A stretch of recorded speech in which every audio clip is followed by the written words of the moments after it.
Hey everyone, welcome back to Terramata Gardens. Today we're going to be talking about Black Mondo grass, which is one of those plants that instantly stops you in your tracks. With its jet black grass-like leaves and compact arching form, it creates a striking contrast in any garden or container.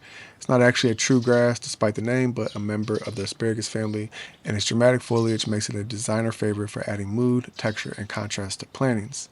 Native to Japan, Black Mondo has a slow-growing, clumping habitat that makes it perfect for edging borders, filling in shady corners, or adding an unexpected accent in rock gardens and modern landscapes.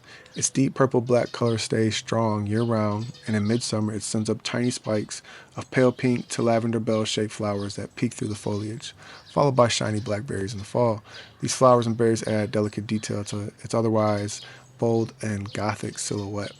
What makes this plant really special beyond its color is how easy it grows. Black Mondo grass is tough and low maintenance, thriving in USDA zones 6 through 10. It prefers part shade to full shade, but can tolerate some morning sun, especially in cooler climates. The more sun it gets, the deeper and richer its color becomes, though in hotter zones, too much direct sunlight can bleach or stress the leaves. It likes moist, well-draining soil and benefits from a bit of organic matter mixed in at planting time, but once established, is surprisingly drought tolerant.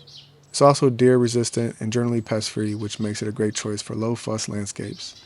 In warmer climate, it stays evergreen throughout the winter, while in colder zones, it may die back slightly but return strong in the spring. It doesn't need frequent fertilizing, just a light feed in spring to encourage new growth.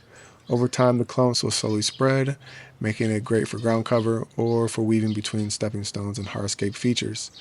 Black Mondo pairs beautifully with plants that contrast its dark foliage. Think silver-laced plants like lamb's ear or dusty miller, bright greens like oysters or ferns, or soft pinks and whites and floral borders.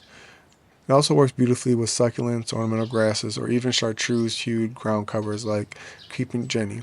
In a container, it gives an arrangement a polished, modern edge. While not edible or medicinal, Black Mondo serves an important aesthetic function in garden designs.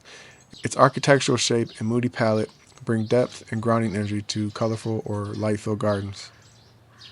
Designers often use it in Japanese-inspired gardens for its calm, clean lines and ability to invoke balance. It's also a favorite in the urban courtyards, rooftop gardens, and minimalist outdoor spaces where form and contrast matter more than bloom. If you're dividing the black mondo to propagate it, the best time to do it is in the early spring or fall. Just dig up a clump, gently separate it into smaller sections, and replant them. It may take a bit of time to settle in, but once it does, you'll have a slowly expanding patch of eye-catching black foliage that asks for very little in return. For anyone looking to add a little drama and elegance to their plant palette, Black Mondo grass is a must-have. Whether you're designing a full-scale garden or just styling a pot in your patio, this plant brings the unexpected and sometimes exactly what a garden needs. That's it for today's plant profile. Don't forget to like, comment, and subscribe for more. Until next time, happy gardening.